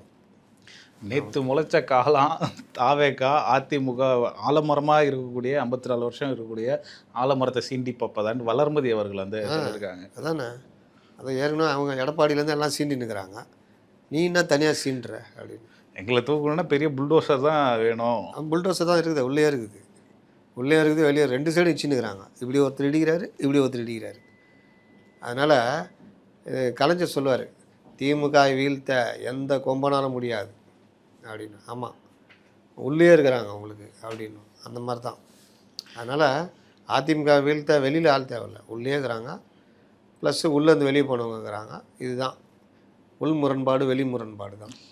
அதிமுக கதை எப்படி சார் போயிட்டுருக்கு? இன்றைக்கி கூட சிவி சண்முகம் ஆதரவாளர்கள்லாம் அந்த பதவியை ராஜினாமா பண்ண போகிறோம் சென்னை வந்துட்டுருக்காங்க. ஏங்க ஏற்கனவே அவங்க கட்சியில் இருக்கிறாங்களா இல்லையான்னு தெரில. இதில் 2 பஸ்ஸு பிடிச்சி டீசல் செலவு தான். 4 பஸ்ஸு 4 பஸ்ஸா? கார் ஏதோ சொன்னாங்க சார், எத்தனையோ கார் சொன்னாங்க. வந்துட்டு என்ன முடிவு எடுக்க போகிறாங்கன்னு தெரில. அவரும் அப்படியே மௌனமாகவே இருக்கிறாரு, நல்லா இருக்காரு. இது தான் சொல்கிறேனே, இது எந்த இதை நோக்கி நகருதுன்னு தெரில. உள் முரண்பாடு இது, வெளி முரண்பாடு திமுகவோட சேருவது. கேட்டால் இல்லைன்னுவாங்க. ஆனால் சமீப காலமாக அவங்க 2 பேர் பேச்சிலையும் பாருங்கள், இவங்க அவங்கள சிமிலாரிட்டிஸ் இருக்குது. அவர்கள் இது இவங்க புரட்சி தலைவர் எம்ஜிஆர், ஆமாம், புரட்சி தலைவர் ஜெயலலிதா சொல்கிறாங்கல்ல, அதான். அப்போ இந்த மாதிரிலாம் பண்ணுறது நடுவில் கொஞ்சம் பக்கத்தை காணும் மாதிரி தான். இப்படி இருக்கும்போது பாமகவோட நிலைப்பாடு என்னவா சார் இருக்கும்? பாமக இது வரைக்கும் அவங்க ஒரு எந்த இதை வாயில் திறக்கல, எதுவும் பண்ணல. விசிகே இருக்கும்போது பாமக தாவேகா பக்கம் போகுமா? ஏங்க தாவேகா கூட பாமக வர்றது பற்றி முடிவு பண்ண வேண்டியது விஜய் தான், அன்புமணி தான். ஆனால் நாங்கள் பாமக வந்தால் போங்க போங்க, அவ்வளோதான், வேற என்ன. அதனால் பாமக இங்கே வருதா இல்லையான்னு தெரில. அப்புறம்லாம் இந்த பேச்சுக்கு இல்லை, நான் ஏன் அந்த கேள்வி கேட்டேன்னா, இப்போ திமுக, அதிமுக, பிஜேபின்னு 3வது வரும்போது பாமக இவங்க கூடயே இருப்பாங்களா? இல்லை வெளியில் வந்துருவாங்களா? அதுக்காக அந்த கேள்வி கேட்டேன். பாமகவுக்கு என்ன பிரச்சனை இருக்குது? இன்னும் அந்த கூட்டணி பலமாக தானே ஆகும். திமுக வருது அவங்களுக்கு ஓகேவா? என்ன பிரச்சனை? திமுக எதிர்த்துட்டு இருக்காங்களே, அதனால கேட்டேன். அவங்க தான் இப்போ எதிர்க்கட்சி ஆகிட்டாங்களே, அதனால் வந்தால் சேர்த்துக்குவாங்க. அதனால் அது மேட்டர் இல்லை. நேற்று கூட ஒரு அற்புதமான ஒரு போராட்டம் நடத்தியிருக்காரு பள்ளிக்கரணையில். சதுப்பு நிலம் பற்றி அப்படி பேசுகிறாரு. இது வரைக்கும் எந்த அரசியல்வாதியும் இப்படி பேசி நான் கேட்டதே இல்லை. அவ்வளோ விஷயங்கள் பேசுகிறாரு. யங்ஸ்டர்ஸுக்கு அழைப்பு விடுறாரு. ரீல்ஸ் அதெல்லாம் போடுறீங்களா, போய் வேளச்சேரி ஏரியை பாருங்கள், அது எப்படி சீரழிஞ்சிட்ருக்குன்னு அதெல்லாம் எடுத்து போடுங்க. அதுதான் வந்து அவங்கள இழுத்து விடும் அந்த சைடு. இயற்கையை நேசிக்கணும், சுற்றுச்சூழல் நேசிக்கணும்னு. சதுப்பு நிலம் இதை பற்றி பேசியிருக்காரு. அந்த நீர்வழி பாதையெல்லாம் எப்படி அடைப்படுது, அது இதெல்லாம் பேசியிருக்காரு. குப்பைகள் 5000 டன்னு ஒரு நாளைக்கு கொண்டு வந்து கொட்டுறாங்களாம் அங்கே. இதெல்லாம் அக்கறைப்பட்டு பேசுறதை விட்டுட்டு, ஏய் உள்ளே வந்தால் எலும்பை உடைச்சிருவோன்றதும், கைது பண்ணால் இது ஆட்சியா இந்த ஆட்சியான்றதும், நல்லா அழகாக வெளிநாடு சுற்றுப்பயணம் போயிட்டு வந்து உக்காந்துக்கிட்டு இருக்கிறதும், இதுதான் இவர்கள் தமிழ்நாட்டை நேசிக்கிற இது. இதை பற்றி மாற்றி அவனா பேசுனா அவனுக்கு வேறு ஏதாவது முத்திரை குத்துறது. ஆனால் இவர்கள் இது வரைக்கும் ஏதாவது தமிழ்நாட்டுக்கு ஆதரவாக இந்த அரசு இதை பண்ணால் நல்லாயிருக்கும், இதை ஏன் பண்ண மாட்டேங்க அப்படின்னு ஏதாவது பேசியிருக்காங்களா பாருங்கள். பேசுறது எல்லாம் வயிற்றுச்சலில் பேசுகிறது தான், திட்டுறது தான், இழிவாக பேசுறது, அவதூறு பேசுறது, இதுதான். இவர்களை ஓரங்கட்டியே காலி பண்ணணும். நான் திரும்ப திரும்ப ஒரு விஷயம் சொல்கிறேன். நேற்று கூட நான் சொன்ன விஷயத்த சரத்குமார், அமைச்சர் சரத்குமார் பேசியிருக்காரு. ஆமாம், நான் என்னதான் அமைச்சராக இருந்தாலும் கீழே ஒன்றுமே பண்ண முடியலன்னு இதை தான் நான் சொல்லிகிட்டு இருக்கிறேன். இந்த லோக்கல் பாடி கவுன்சிலர்கள் அவங்க இவங்க எல்லாரும் அவங்களோட இணைஞ்ச மொத்தமாக எல்லாத்துலேயும் பங்கு போட்டுக்கொண்ட அதிகாரிகளும் ஒரு டபுள் இன்ஜின் சர்க்கார் நடத்திக்கிட்டு இருக்கிறாங்க. டிவிகே இன்ஜின் ஓடிட்டுருக்குன்னா இன்னொரு இன்ஜின் இந்த பேரலாம் இந்த இன்ஜின் ஓடிட்டுருக்குது. இந்த இன்ஜினு எல்லா தொல்லையும் கொடுத்துட்ருக்குது. சென்னையில் மின்வெட்டு என்னைக்காவது இருந்துருதா? இப்போ எப்படி திடீர்னு மின்வெட்டு ஒரு நாளைக்கு இன்றைக்கி நமக்கு எவ்வளோங்க போச்சு? ஒரு 5 தடவை போயிருக்கும். இதுக்கு முன்னாடி நீங்கள் எப்போவாவது பார்த்துருக்கீங்களா? அப்போ திறமை இல்லாத அரசாகுது. நிர்மல்குமார் என்ன பண்ணுறாரு? இல்லை அதே இபி அதே கரண்ட்டு அதே இதுதான். இப்போ என்ன பெரிய தேவை வந்துச்சு? இன்றைக்கெல்லாம் கிளைமேட் ஒன்றுமே கிடையாது. இப்போ என்ன பிரச்சனை? ஏன் இந்த இது வருது? சேம் இதே இது எல்லா இடத்துலையும் நடக்குது. தண்ணி பிரச்சனையிலேருந்து எல்லா இதுவும் எனக்கு என்னென்னு பண்ணுறது கேட்டால் ஆட்சி இல்லை, நாங்கள் என்ன பண்ணுறதுன்றது. அப்போ மக்களுக்கு ஆட்சி மேலே கெட்ட பேர் வரும். அந்த வேலையை தான் பண்ணுறாங்க. இவர்களுக்கும் அதிகாரிகளை எப்படி செயல்படுத்துறதுலாம் தெரியல. எங்கேயாவது போகிறோமா, ஏதாவது அதிகாரியா அவன் சஸ்பெண்ட் பண்ணிட்டுப்பா அப்படின்றது. உடனே முதல்வர் பட பாணியில் அமைச்சர் வெங்கட்ராமன் சஸ்பெண்ட் செய்தார். இதெல்லாம் யாருக்கு தேவை? தீர்வு தான் வேணும். 4 பேர் 5 பேரை சஸ்பெண்ட் பண்ணுறதெல்லாம் மேட்ரு இல்லை. என்ன அது மூட்டைக்கு 50 ரூபா வாங்குறது இப்போ தான் தெரியுமா? இவரே பேசியிருக்காரு, மூட்டைக்கு 40 ரூபா வாங்குறீங்கன்னு பேசலை. இந்த கூட்டத்தில், திருச்சி கூட்டத்தில் பேசினாருன்னா. அதனால் இது வந்து மேட்ரு இல்லை. இந்த சிஸ்டத்தை கரெக்ட் பண்ணணும், அதற்கேற்ற மாதிரி பண்ணணும். அதிகாரிகள்னால் இவங்களே தான் இருக்காங்க, வேறு அதிகாரிகளே தமிழ்நாட்டில் இல்லை. அவங்களெல்லாம் உள்ளே கொண்டு வந்துட்டு இவங்கள ஒரு ரீஷஃபில் பண்ணுறதுலாம் கிடையாது. இவர்கள் தான் அதிகாரிகள். ஐஏஎஸ் அதிகாரிகள்னால் இவர்கள் தான். இன்றைக்கும் அதே ஆட்சியில் இருந்த எல்லாரும் பவராக இருக்காங்க. உதயச்சந்திரன் இன்றைக்கும் பவராக இருக்கார், முருகானந்தம் இன்றைக்கும் பவராக இருக்கார், குமரகுருபரன் 2-3 துறைக்கு ஐஏஎஸ்ஸாக இருக்கார், கார்த்திகேயன் இன்னும் பவராக இருக்கார். யார் தான் இதாகிட்டாங்க? இது உதயச்சந்திரனுடைய கூட இருக்கிறவங்க தான் இன்றைக்கி முதல்வருடைய செக்ரட்டரியாக இருக்காங்க. அப்போ எப்படி நீங்கள் எதை மாற்றி கொடுப்பீங்க? எது உங்களுக்கு நல்லது சார், இது அப்படி பண்ணலாம் இப்படி பண்ணலான்னு யார் சொல்லி தருவா? நானே ஏற்கனவே சொல்லியிருக்கேன், கண்டுக்கவே கண்டுக்காத அதிகாரிகள். நீங்கள் ஏதாவது கேட்டால் நீங்கள் கேட்கல சார் நான் சொல்லணும் அப்படி போகிறீங்க. தண்ணி ரோட்டில் ஒருத்தன் நின்றுக்கிறான், அவன் அந்த ஒரு கடை வச்சுக்கிறான் வச்சுக்கிங்க, இப்படியே இருக்கிறான், மழை பெஞ்சு தண்ணி ஓடி இருக்குது நல்லா. நீங்கள் பைக்கில் போகிறீங்க, தடால்னு ஒரு பள்ளத்தில் உழுறீங்க, உளுந்து கீழே உளுந்து கை காலெலாம் சராச்சிக்குது. அவங்கள பார்த்துன்னு இருக்கிறான், யோ தண்ணி போதிங்க பள்ளம் இருக்குதுன்னு ஏதாவது சொன்னியா, நீ கேட்டியா அப்படின்னா எப்படி இருக்கும்? காண்டாவாது? யோ எத்தனையோ பேர் விழுந்துருப்பாங்க. ஒன்று உன்னால் முடிஞ்சது ஏதாவது நட்டு வச்சு, இல்லை ஏதாவது ஏப்பா அப்படி அப்படி போங்கப்பா பள்ளமாகுதுன்னு ஏதாவது ஒன்று வேடிக்கை பார்த்துன்னுக்கிற. கேட்டால் நீ கேட்டியா, நான் ஒரு கடைக்காரன் முன்னாடி நிப்பாட்டி இங்கே பள்ளம் இருக்குதாங்க, பள்ளம் இருக்கான்னு கேட்க முடியுமா? அதிகாரிகள் மனநிலையும் அப்படி தான் இருக்குது. அப்போது இன்னொரு அதிகாரிகள் மனநிலைனா, லஞ்சத்தை ஒழிக்க போறியா? பங்காளி அப்படின்னு கவுன்சிலர்கள் இவங்கள்ட்ட லஞ்சத்தை ஒழிக்க போகிறாங்க. எப்படி ஒழிக்கிறா பார்ப்போம். அப்போ இவங்க எல்லாமே இதை ஒன்றா இருந்தவங்க தானே, ஒன்றா இருக்கிறவங்க தானே. அப்போ இவர்கள் எப்படி இந்த ஆட்சிக்கு உதவியாக இருப்பாங்க. எதுக்கு இந்த உள்ளாட்சி அமைப்புகளை வச்சுக்கிட்டு இருக்கிறீங்க? இதெல்லாம் சரி பண்ணாமல் நீங்கள் உள்ளாட்சி தேர்தலாம் சந்திச்சிங்கன்னா அது வந்து ஜெயிக்கிறதுன்றது பெரிய பாடாக ஜெயிக்க வேண்டியது. அம்மா உணவகம் பற்றியும் பேச்சு வரும்போது மேயர் அவர்கள் சொன்னது பார்த்துருக்கோம். ஐயோ, இதே மேயர் தான் சொல்லிச்சு, அம்மா உணவகத்தினால லாபமே இல்லை, நஷ்டம்தான். அது என்ன ஸ்டார் ஹோட்டலா அது? இல்லை ஏதாவது டீ கடை, இந்த சரவணா பவன் மாதிரி ஹோட்டலாக நடத்துகிறீங்க? அம்மா உணவகம் அது ஒரு சேவைக்காக நடத்துறது. நஷ்டம் வர்றது தான் அரசு கொடுக்குது. அதுதான் அரசு காசு கொடுத்து பண்ணுது. 67,000 பேர் வந்தது, 1,00,000 சில்லற அப்படி டபுள் ஆகிடுது. கேட்டால் எங்களால் தான் வந்து முதலமைச்சருடைய சீரிய இதுவான். அவங்க முதலமைச்சர் பண்ணாராம் 2025 ஏதோ பண்ணாராம், அதனால தான் அவ்வளோ வந்துக்குதான். அப்போ 21லேருந்து 25 வரைக்கும் என்ன பண்ணார்? மூடுற வேலையை பண்ணுது. இட்லி இருக்குது, சட்னி இல்லை, தோசை இருக்குது, சாம்பார் இல்லை. வடிவேல் கம்பெனி மாதிரி தானே பண்ணியிருந்தாங்க. இன்றைக்கி கூட்டம் வருதுனோன்னா அதுக்கும் சொந்தம் கொண்டாடுறது. அதனால் இவர்கள் என்னென்ன பண்ணாங்க, ஏது பண்ணாங்கன்றதையும் எடுத்து பண்ணணும். இவ்வளோ ரணகாலத்துலேயும் கார்பரேஷனில் ஜிபே மூலிமா காசு வாங்கினுக்கிறான், 7 அதிகாரிகளை சஸ்பெண்ட் பண்ணியிருக்காங்க. அப்போ இது எல்லாத்தையும் ஒரு ரீஷஃபில் பண்ணுமா வேணாமான்னு பார்த்துங்க பண்ணோம். அதான். சரி சார், இன்று ஒரு தகவல் பட்டனா இன்றைக்கி நாஞ்சில் சம்பத் அவர்கள் அவர் என்ன சொல்லியிருக்காருன்னா, ஆட்சி மாற்றம் வேணும்னு கட்சி ஆரம்பித்தவங்க கடைசியில் என்ன ஆனாங்கன்றதை நான் பார்த்துட்டு தான் இருக்கோம். வைகோ அவர்கள் வந்து கட்சி ஆரம்பித்தார், பட் ஆனால் இன்றைக்கி வந்து விஜய் காலடியில் கிடக்கிறாரு. அப்புறம் வந்து பிரேமலதா அவர்கள் தேமுதிகவை 5 வருஷத்துக்கு குத்தகை கொடுத்தாங்க திமுக கிட்ட. கமல்ஹாசன் அவர்கள் வந்து டார்ச் லைட்டாக அறிவாலயத்தில் தேடிட்டு இருக்காரு அப்படின்ட்டு எல்லாரையும் ஒரு அட்டாக் பண்ணியிருக்காரு. ரொம்ப நாள் கழிச்சு பேசியிருக்காரு. இந்த தாவேகாவை பொறுத்தவரை பேச்சாளர்களுக்கு ஹெவி காம்படிஷன் ஆகிடுச்சு. இப்போ நாஞ்சில் சம்பத்துக்கு வைகோ மேலே கோவம். கம்பெனியிலேருந்து இவர் பிரிஞ்சு வந்து இங்கே ஜாயின் பண்ணிட்டார். இப்போ கம்பெனியே இங்கே வந்து ஜாயின்ட் ஆகிடுச்சு. அப்போ கம்பெனியை பார்த்தா பயம் வரும்ல, அந்த பயத்தில் தான் நீயா அப்படின்னு. அதனால் இவர் வைகோவை திட்டுறாரு. வைகோன்ற மரத்துக்கு எத்தனை கல் அடித்தாலும் தாங்குவாங்க, அதனால் ஆளாலும் கல் அடிக்கிறாங்க, அதெல்லாம் பேசுவாங்க. அவருக்கு இன்னொன்று திட்டுறது ஆள் இல்லை போல, யார் திட்டுறதுன்னு தெரில. ஆச்சு சார் பேசி அவர் எலெக்ஷனுக்கு அப்புறம் யாரும் கூப்பிட்றதில்ல. ஹெவியாக இருக்கு போல சார். ராஜ்மோகன் இருக்காரு, வைகோ இப்போ வந்துட்டாரு, எல்லாரும் வந்துட்டாங்க. இன்னொன்று இவர் கூட்டம் போடுறது, பேட்டி, மற்ற விஷயங்கள். இன்னொன்று மன வருத்தத்தில் இருந்தார் அவர். தோத்தா வெளியே போயிடலான்னு, ஆனால் ஜெயிச்சிச்சு, அதனால் அப்படியே உட்காந்துட்டார். சூப்பர் சார், ரொம்ப அழகாக அவங்க கருத்துக்களை பதிவு பண்ணீங்க. மீண்டும் ஒரு நேர்காணலை சந்திப்போம். நன்றி சார். இந்த வீடியோ உங்களுக்கு பிடிச்சிருக்குன்னு நம்புகிறோம். மேலும் இந்த மாதிரி பல விஷயங்களை தெரிஞ்சுக்க மைக்கம் சேனலை தொடர்ந்து சப்ஸ்கிரைப் பண்ணி எங்களுக்கு ஆதரவு கொடுங்க. மைக்கம் என்டர்டைன்மெண்ட் சேனலுக்கு தொடர்ந்து உங்கள் ஆதரவு கொடுத்துட்டு வாங்க. நீங்கள் பண்ணுற ஒவ்வொரு சப்ஸ்கிரைபும் எங்களுக்கு ஊக்கமாக இருக்கும். அடுத்த வீடியோவில் சந்திப்போம். நன்றி.